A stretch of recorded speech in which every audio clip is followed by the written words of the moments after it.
오직 성령이 너희에게 임하시면 우리에게 어떤 놀라운 일들이 일어나는가. 주님께서 우리에게 능력을 주시겠다 약속도 하셨고 지혜를 주시겠다 약속도 하셨습니다. 자, 오늘은 성령을 우리에게 보내셔서 우리에게 어떠한 일을 하시는지에 대해서 또 다른 한 가지 사실을 함께 생각하겠습니다. 오늘 스가랴서 12장 10절 상반절의 말씀을 보게 되면 내가 다윗의 집과 예루살렘 주민에게 은총과 간구하는 심령을 부어주리니 하고 말씀합니다. 여기서 은총과 간구하는 심령이란 도대체 무엇일까 하는 거죠. 은총과 간구하는 심령은 이거는 우리들의 마음에 역사하는 무엇인가를 의미하는 것인데 모든 성경 연구한 분들은 이 은총과 간구하는 심령을 성령이라 하고 말씀을 했습니다.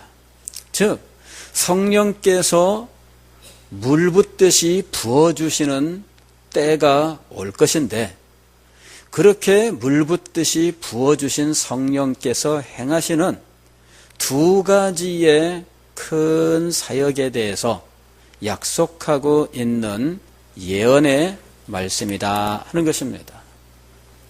여기 부어준다라고 하는 말은 우리처럼 물을 흔하게 사용하는 나라, 우리는 왜 그런 거 하잖아요. 물 쓰듯이 한다 이런 말 하잖아요.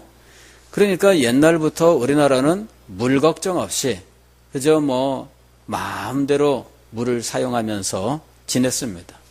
마실 물이든지 아니면 이런저런 용도로 사용하는 물이든지 부족함이 없었지요.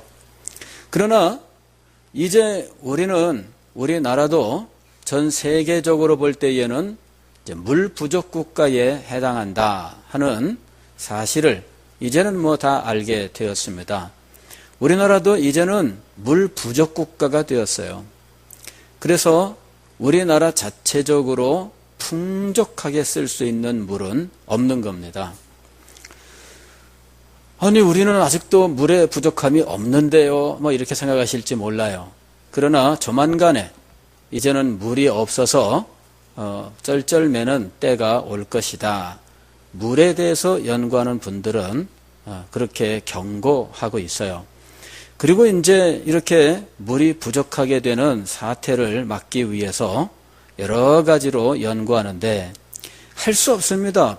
물이라고 하는 것은 하늘에서 내리는 비를 가지고 그 땅에 떨어진 빗물을 어떻게든 많이 확보해 놓아야만 그래야 부족한 물을 채울 수 있으니까 이 비가 땅에 떨어져 흘러내려서 바다로 몽땅 빠져버리면 이 손해가 막심한 거예요.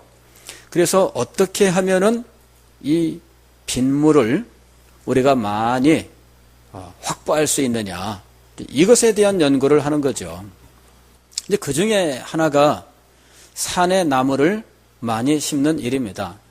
산에 나무를 많이 심어서 그 나무 뿌리가 깊이 뿌리를 내리면 그러면은 이 비가 내리면 지표에 있는 물을 이게 흡수하면서 그리고 재빨리 흘러내려가지 않도록 방해하면서 이 물을 머금고 있는다는 거죠.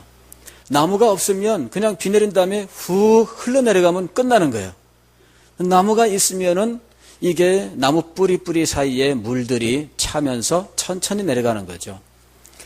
이런 방법이 있고 그 다음에는 강물에 흘러들어온 이 물을 강물의 흐름 따라서 무조건 다 버리는 게 아니라 흘러가는 이 강물을 최대한 좀 이용해야 된다. 그렇게 해서 이 댐을 막아서 물을 저장해 두기도 하고 보를 만들어서 물을 일부 저장하고 물 흐름을 조금 늦추기도 하고 이런 방법들을 사용하는 거예요. 그래야 하늘에서 내린 빗물을 지상에서 그냥 바다로 무조건 내버려 보내고 그 다음에 물이 없어서 쩔쩔매는 이런 상황을 막을 수도 있는 거죠.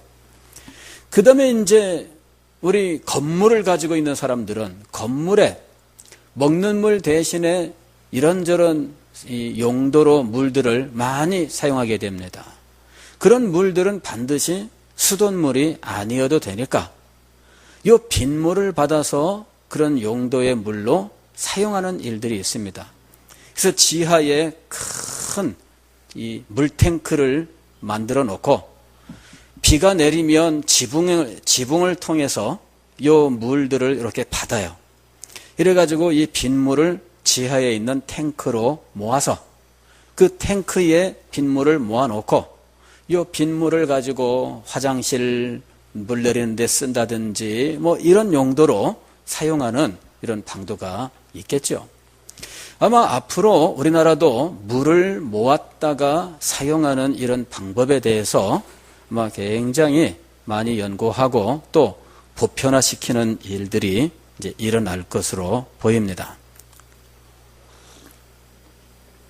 근데 물이 하늘에서 비가 많이 내리는 지역이고 늘 많이 내리는 지역이면 사실 이런 걱정할 필요 없습니다. 그죠? 예. 비가 내리는데 좀 간들간들하다 하면은 이런저런 수단을 많이 쓰지만 비가 많이 내리는 지역이면은 그런 걱정할 필요가 없죠. 지금 여기서 은총과 간구하는 심령을 부어주리니라고 했을 때 이 부어주리니라고 하는 이 말이 바로 그것을 의미하는 거예요. 이 부어주리니라고 하는 이 말을 들은 그 지방, 즉 그 가나안 지역, 가나안이죠. 가나안 땅은 실상은 물이 대단히 부족한 지역입니다. 거기는 우리보다도 비교가 안 될 정도로 물이 적은 지역이죠. 그래서 이 지역은 우리같이 이렇게 무성한 나무가 없어요. 나무들이 있다고 해도 띄엄띄엄 있고, 그리고 뭐 나무도 크지 않아요. 뭐 사람들 허리까지 오는 이런 관목들이 그저 띄엄띄엄 있는 정도, 그게 그 지형입니다. 그러니까 그 지형에서는 물이 펑펑 내려온다 하게 되면 이건 뭐 깜짝 놀랄 만한 일입니다. 자, 성경이 왜 부어주리니라고 하실까? 왜 하나님께서는 이 사람들에게 부어주리니라고 하는 표현을 하셨을까? 이것은 물이 부족한 지역에서 정말 원 없이 하늘에서 비가 내린다면 얼마나 풍성할 것인지를 나타내고 있는 표현입니다. 오늘 우리같이 뭐 일단 학자들이 표현하기는 물 부족 국가라고 표현하지만 그러나 우리들 의식 속에서는 물이 부족하다는 의식은 전혀 없는 이제 이런 정도의 국가라면 사실 이런 표현들이 실감나지 않습니다. 그러나 가나안 땅에서는 하늘에서 내리는 이슬만 가지고도 하나님의 축복을 표현하는 용도로 사용했거든요. 하늘에서 헐몬산에 이슬이 내림같이라고 표현했을 때 이 이슬 정도만 가지고도 하나님의 풍성한 은혜를 표현하는 데 사용했던 거예요. 밤에 기온차에 의해서 공기 중에 습도가 응결되면서 이것이 이슬로 맺혀 땅에 있으면 그것이 농작물에 혹은 식물의 성장에 아주 도움이 된다는 거죠. 그래서 이슬만 풍성해도 농사 짓는데 어려움이 없다. 이것이 바로 그 나라의 지형의 모습입니다. 그런데 부어준다 했습니다. 부어준다. 이거는 압도적인 것을 의미하는 것이며 그 일의 결과가 얼마나 놀라울 것인지를 표현하고 있는 말씀입니다. 내가 다윗의 집과 예루살렘 주민에게 은총과 간구하는 심령을 부어주리니. 언제? 이렇게 압도적이고 그리고 모든 사람들이 깜짝 놀랄 만한 일들로서 이 일이 일어날 것인가? 다윗의 집과 예루살렘 주민이라고 했는데 이것은 구약시대의 이스라엘을 말하는 것이 아닙니다. 이것은 예언으로서 다윗의 가문을 통해서 성취될 메시아, 즉 그리스도와 그 시대, 사람들을 향한 말씀인 겁니다. 그래서 이게 예언이에요. 내가 그리스도와 그 시대의 백성들에게, 즉 신약시대 우리들을 향한 예언의 말씀인 거예요. 신약시대에 하나님께서 무엇을 약속하셨느냐?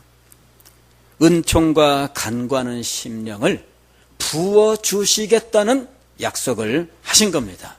이 은총과 간구하는 심령을 부어주시는 이 놀라운 역사로 말미암아 신약교회 성도들은 성령의 이 은총과 간구하는 이 역사 속에서 하나님께서 베푸시는 풍성한 것들을 받아 누린다라는 것을 말씀하는 겁니다.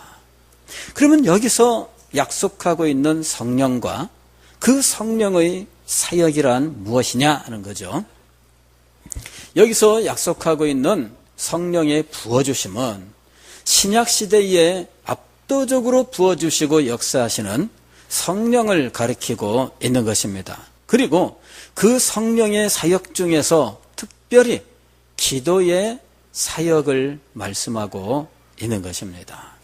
기도, 도대체 이 기도라고 하는 것은 무엇인가?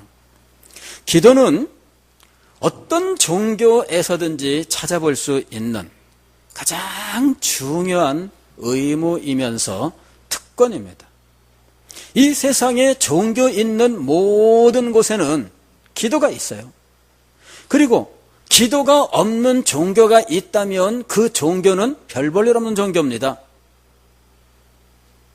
종교가 사람들에게 호소력을 가지고 있고 사람들의 삶 속에 깊이 뿌리를 내리고 있는 이유는 여러 가지 이유가 있겠지만 가장 중요한 이유 중에 하나는 바로 기도예요. 본인이 기도하든 아니면 제사장에게 가서 기도하든 어쨌든 기도라고 하는 것이 모든 종교에 있어서 가장 중요한 종교 행위인 겁니다. 의무이기도 하고 특권이기도 해요. 기도 없이는 어떤 종교적 행위도 있을 수 없다. 기도가 없이 종교의 모든 행위들 혹은 의식들이 과연 존재할 수 있을까? 어떤 종교든 예배의식이 있는데 기도 없이 예배의식이 진행될 수 있을까요? 어떤 종교에서든지 무슨 봉사나 여러 가지 종교의식들을 행하는데 기도 없이 이게 존재할 수 있을까요? 기도가 없다면 종교의식 그리고 무슨 거룩한 예식 이런 것들도 존재할 수가 없는 거예요. 그만큼 기도라고 하는 것은 인간의 삶 속에서 그리고 무엇보다도 인간의 종교 생활에서 필수적인 요소이고 그 종교를 힘있게 하고 능력있게 하는 요인이 되고 있다는 겁니다. 그래서 이 세상의 모든 종교들은 다 기도 행위를 가지고 있어요. 그리고 이것이 굉장히 신령한 어떤 종교의식으로 자리 잡고 있는 겁니다. 왜 그렇게 중요할까? 우리가 성경을 읽으면 성경도 기도에 대해서 우리에게 아주 많은 교훈을 주고 있는 것을 발견할 수가 있습니다. 그리고 성경에 등장하는 인물들이 기도에 얼마나 많은 힘을 기울였는지를 알 수가 있습니다. 왜 기도가 그렇게 중요할까? 기도는 자기가 섬기는 신 앞에서 그를 인정하는 행위예요. 기도하는 사람은 자기가 섬기는 신을 자신의 신으로 인정하고 그 앞에 굴복하는 그런 마음을 가지고 나아가는 거예요. 그러니까 이 세상의 모든 종교들은 신을 섬긴다 하면 당연히 그 신에게 복종하는 표로서 기도의 행위를 가지고 있는 거죠. 그러나 이것은 일반적인 종교 행위에 대해서 이야기합니다. 하는 것입니다.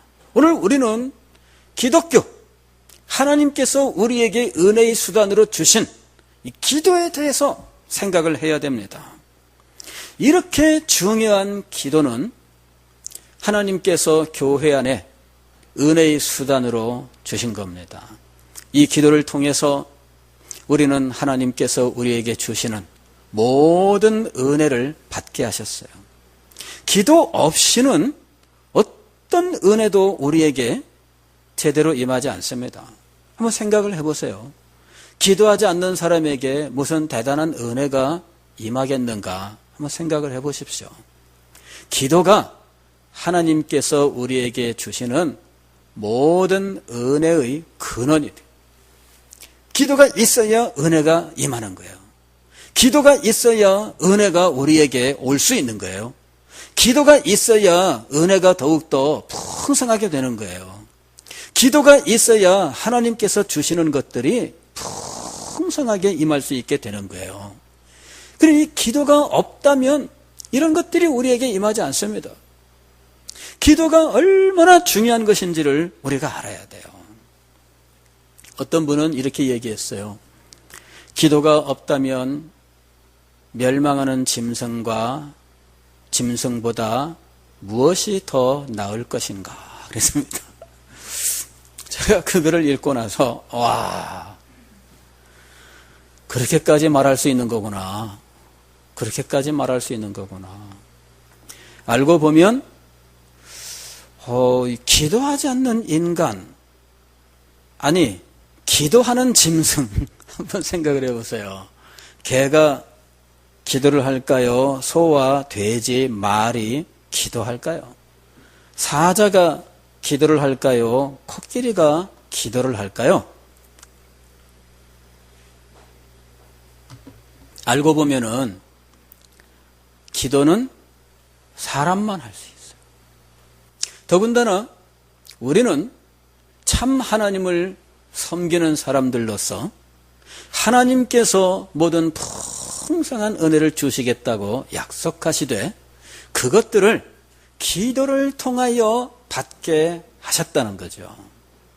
그러니 기도하지 않는다면 그 사람의 삶이 얼마나 참 빈약할 것인지 충분히 생각할 수 있는 거예요.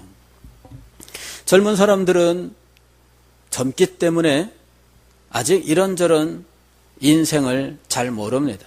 경험도 없고 그렇게 심각한 것을 경험해 보지도 못했고 그래서 기도에 대해서 그렇게 대단하게 생각지 않을 수 있습니다. 그러나 기도라고 하는 것이 반드시 자기 삶의 난관과만 연관되어 있는가? 그렇지 않습니다. 기도는 1차적으로 하나님과의 관계가 우선되는 것이지 삶의 난관이 우선되는 게 아니에요. 삶에 어려움이 있기 때문에 기도하게 된다는 것은 그것은 기도의 그 동기 가운데에서 가장 유치한 단계입니다. 기도는 하나님과의 관계를 풍성하게 만드는 길입니다. 그래서 기도에 대해서는 하나님과의 대화다 이런 말로 표현하고 있잖아요.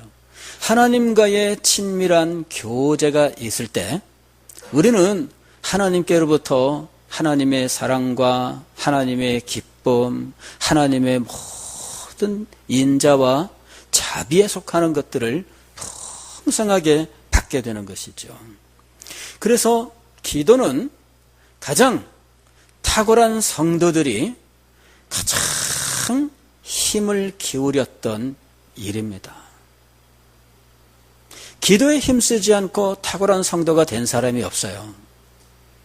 기도에 힘쓰지 않고 하나님의 은혜를 물붓듯이 받은 사람이 없습니다. 기도에 힘쓰지 않고 하나님의 놀라우신 능력을 체험한 사람이 없습니다. 기도에 힘쓰지 않고 하나님의 주신 사명을 능력 있게 감당한 사람도 없습니다. 기도에 힘쓰지 않고 하나님께서 주신 일을 제대로 감당할 수 있는 사람이 어디 있겠어요? 기도에 힘쓰지 않는다면 우리는 아무것도 아닙니다.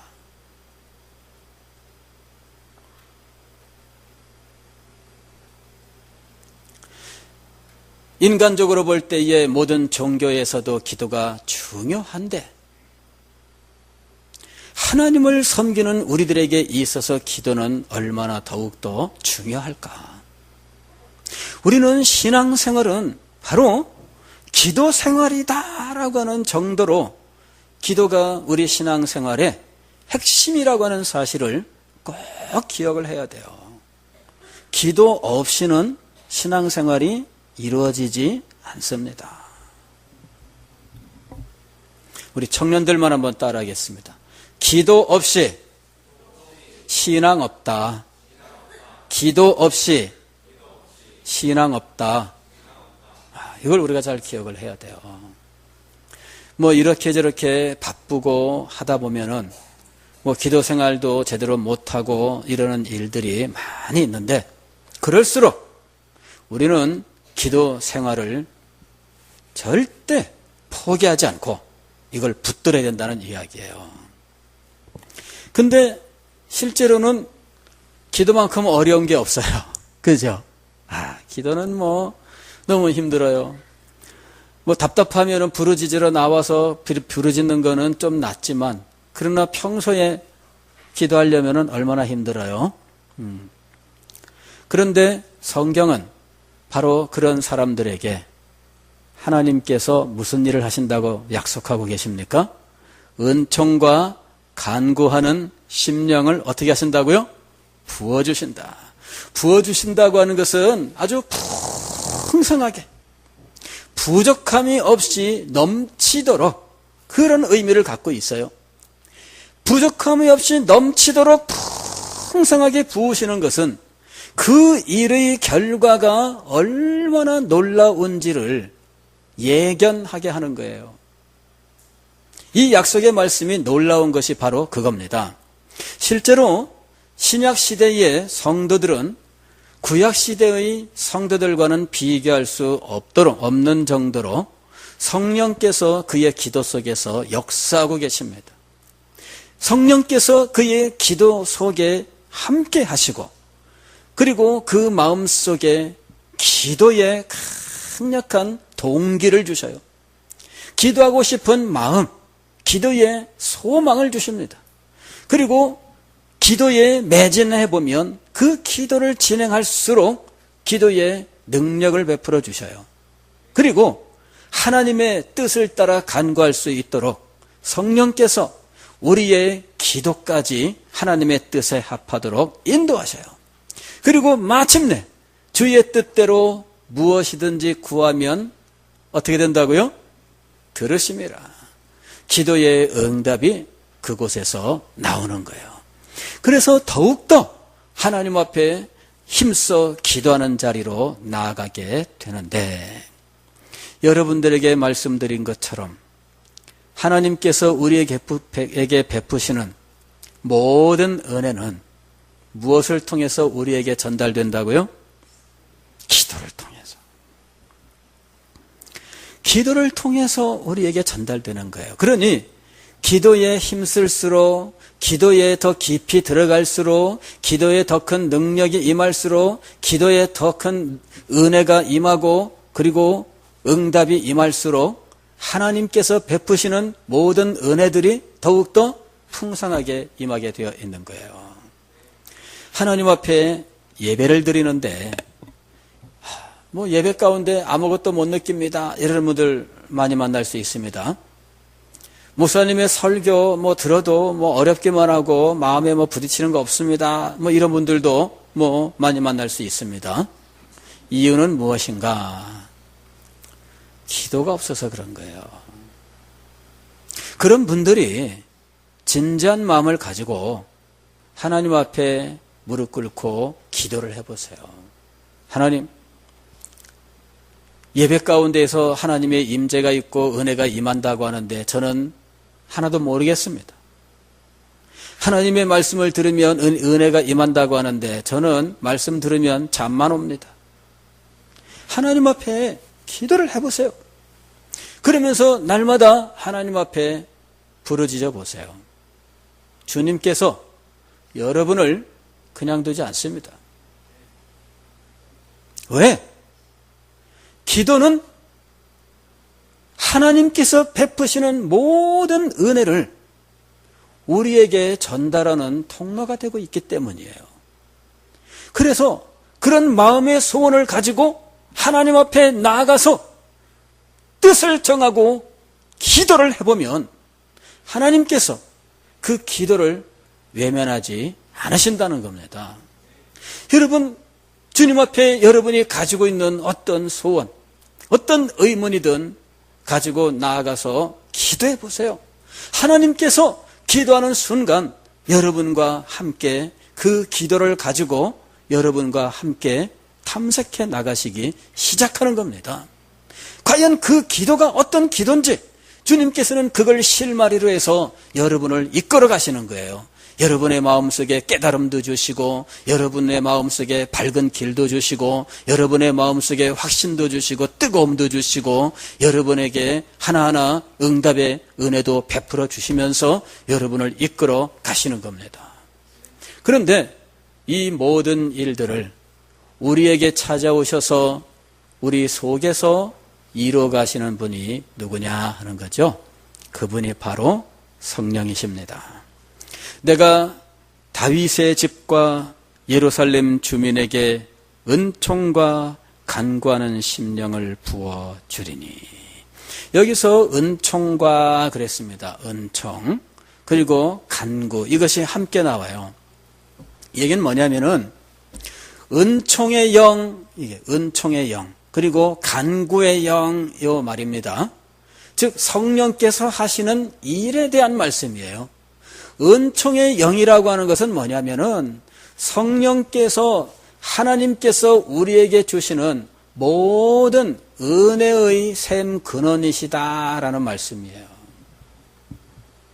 하나님께서 우리에게 은혜를 베푸신다면 그 은혜의 근원이 되셔서 우리에게 넘치도록 부어주시는 일을 누가 하시는가 하면은 성령께서 하신다는 거예요. 그리고 그것을 우리가 어떻게 받게 하셨느냐 하면은 간구, 즉 기도로서 받게 하셨다 하는 겁니다. 그러니 막연하게 하나님의 은혜를 받았으면 좋겠다라고 생각하는 분들은 오늘 이걸 깨달아야 됩니다. 막연하게 은혜를 사모하는 심정을 갖고는 실제로는 은혜가 오지 않습니다. 은혜가 우리에게 오게 하는 그 실천의 덕목은 뭐냐면은 기도예요. 마음에 막연한 기대가 아니고 마음에 막연한 소망이 아니고 그것이 내게 오게 하는 실천은 무엇이라고요? 기도입니다. 기도해야 은혜가 우리에게 임하는 거예요. 그래서 은총, 즉 은혜와 간구를 함께 해서 은총과 간구하는 심령, 즉 성령의 사역을 이렇게 표현한 겁니다. 사랑하는 성도 여러분, 기도에 대해서 오늘 우리는 새롭게 마음의 결심을 해야 되겠습니다. 기도하지 않고는 하나님의 은혜를 받을 수 없습니다. 아니, 기도하지 않는다면 무슨 선한 것들이 있겠어요? 이분은 참 기도하지 않는다면 짐승과 다를 게 무엇인가, 짐승보다 나은 게 무엇인가 이렇게까지 말한 분도 있는데 제가 그걸 보고 깜짝 놀랐어요. 이야, 세상에 엄청나게 강하게 말씀하시는구나. 새롭게 기도에 대하여 여러분 결심할 수 있기를 바랍니다. 예, 기도 없이는 신앙이 없어요. 기도 없이는 은혜가 없습니다. 예, 이걸 꼭 기억하시고 기도하는 삶, 그리하여 하나님의 은혜가 여러분에게 하늘에서 폭포수같이 부어지시기를 주의 이름으로 축원합니다.